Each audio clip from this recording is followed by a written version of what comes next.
Hi, everybody. I'm David Asman. Thanks for joining us tonight. Kicking off, living without a babysitter. The laws and rules of the nanny state are strangling American business and American independence. It goes against our grain to be told by the government what to do and how to lead our lives. But more than that, it just doesn't work. Every country that goes down this road reaches a point where the more laws they have, the more lawless people become. When Maggie Thatcher became prime minister, she hit a chord with the English people by saying that the many taxes they had were actually forcing people to break the law just in order to survive. And now too many rules and regulations in this country are forcing a lot of people to break the rules and laws just to live a normal life. So how do we get back to a country that lives by the rules of common sense instead of by the assumption that only government can tell us how to live our own lives? Well, who better to ask than former governor of Minnesota, Jesse Ventura, a man who spent a good deal of his time as governor trying to get rid of laws that folks didn't really want or need. He is also author of a new book called 63 Documents the Government Does Not Want You to Read. And that is fascinating reading in itself. But, Jesse, we brought you here to talk about the laws in this country. I know you're against the nanny state. You worked very hard as governor to be against the nanny state, but it just keeps growing, doesn't it? Well, the problem I had in Minnesota, I wanted to change it so that, I'll tell you the story. When I first won governor, I walked in the Secretary of State's office and I saw this massive wall of books. And I said, "What's that?" They said, "That's every law in the state of Minnesota." And I went, wow. And ignorance of the law is no excuse. We're supposed to know all that. And so I went back and said, I want to make it so every third year the legislature can only come in and repeal laws rather than doing any new ones. Unfortunately, it only lasted about an hour because my staff came back and said, "Governor," they said, "in order to do that, you have to amend the state constitution." And I thought, wow, that's a 10-year process. I'm not going to be around here that long. So I gave it up right there because I knew I couldn't accomplish it in the time I'd be in office. Well, do you think it could be done now? I mean, things have changed. Just in the past couple of years, dramatically, things have changed because of the Tea Parties and that whole movement. Do you think now an idea like that, which I think is brilliant, do you think that could pass? Well, it isn't a question of passing. It's a question of abiding by the Constitution. See, the problem we have today is we're passing laws that defy the Constitution, and nobody's saying, wait a minute, these laws defy the Constitution, you got to overturn them. The problem is you have to change your state or federal constitution to do what I tried to do, and that's a 10-year process to do that, regardless of now or then. Okay, it's a 10-year process, but, I mean, you could at least, first of all, put that in motion. If it is a 10-year process, get that process begun immediately, but there must be ways that you could tweak the state laws in that direction, no?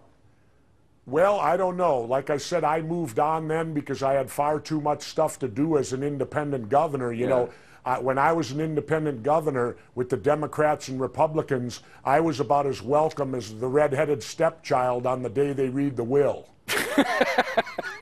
Not too many redheads in the mom and pop category, but talk about how these laws get written in the first place. I mean, because there's, first of all, the one that you reminded me of, the stupid law, which I love, is that in Minnesota there's always a time around this time of year, springtime, when there's still a little bit of thin ice, and some idiot on a bluff goes in a snowmobile, goes onto the ice, falls through it, dies, and they want to create a law to try to prevent. You can't stop stupid people from doing stupid things by law, right? Well, and that's part of, that was a quote I did, it's part of freedom. Part of freedom is having the freedom also, unfortunately, to be stupid. Yeah. That goes along with it. You know, that's the double-edged sword. And it seems that every time someone does something stupid, right away they have to pass a law. And as we know, laws cost money. That's right. Every law that's passed, I don't have the ability to say, well, this is dumb, I'm not going to do it. I can't do that. Yeah. And so they cost money, and when you end up with shelves and shelves of laws, then you wonder why budgets are the way they are. But it starts with I don't want to say a good idea, because if you think it through, it's not a good idea, but it starts with a good intention. The road to hell was paved with good intention. It starts with a good intention. Okay, we want to stop people from dying, or let me put it in modern terms. We have this new financial consumer protection law. We saw all these people make terrible choices in buying these subprime houses and loans that they couldn't afford, and eventually it creates a huge crisis that is involved in this bailout and everything. I mean, now we have this new agency. I understand, but now we have this new agency. We have this whole new agency, a financial consumer protection agency, which is run by this very nice woman, Elizabeth Warren, but it's a monster. It's this bureaucratic monster. That's how these things get started, right? Sure. But again, let's remember, what happened on Wall Street was a planned event. They knew exactly what they were doing there. And you know, so I blame them. You know, around the country right now, you're seeing everybody blame the unions, blame this, blame that. Why is nobody from Wall Street going to prison? All right. Well, hey, Jesse, look, I agree with you that there's blame to go around, but the point is, beyond the blame game, how do we get rid of this stuff? I mean, we're stuck now with a consumer protection agency. It's going to cost billions of dollars over time. It's going to employ thousands of bureaucrats, and it's going to get in the way, as bureaucrats always do, of people doing business.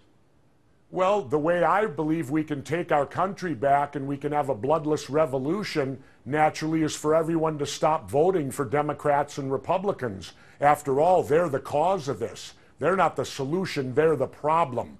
They've been in charge all these years, and look at what a mess we're in. And I'm an equal opportunity despiser. I despise Democrats the same as I do Republicans. But the fact is that like Ralph Nader said, we're a two-party dictatorship. But you know, Jesse, I understand you spend about half your. You once told me you spent about half your time in Mexico. I even heard, by the way, is it true that you're thinking of becoming a Mexican citizen? Yeah, but I'm not giving up my U.S. citizenship. Okay, so you have dual citizenship. No. Because I know Mexico, I do know Mexico pretty well. I didn't live there as you did, but I spent 12 years covering it for the Journal. So, and that, talk about a country that is festooned with laws from one end of the border. Their Constitution, by the way, was started in the 1920s. It's a lot younger than ours, but they already have over 1,000 amendments to their Constitution. In other words, they have so many laws there that nobody adheres to any single one of them. Well, pretty much. I never see any problem with government. That's why I'm down there. Government leaves me alone. But let me explain something. They actually do a lot of stuff better than we do. It's embarrassing. Like, for example? First of all, their president serves 1 6-year term.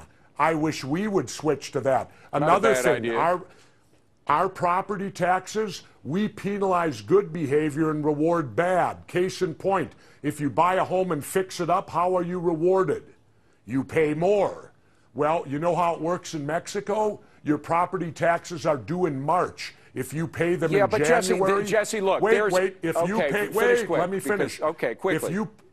If you pay them in January, they knock off 20%. If you pay them in February, they knock off 10%. But Jesse, March is normal. Better than us. I get you, Jesse. But my point is that there is a sense of lawlessness because they have so many laws, and because the people don't give a damn about the laws because they don't adhere to them. There's no one there to enforce them. Oh, come on, Jesse. There certainly is, and they are mostly corrupt.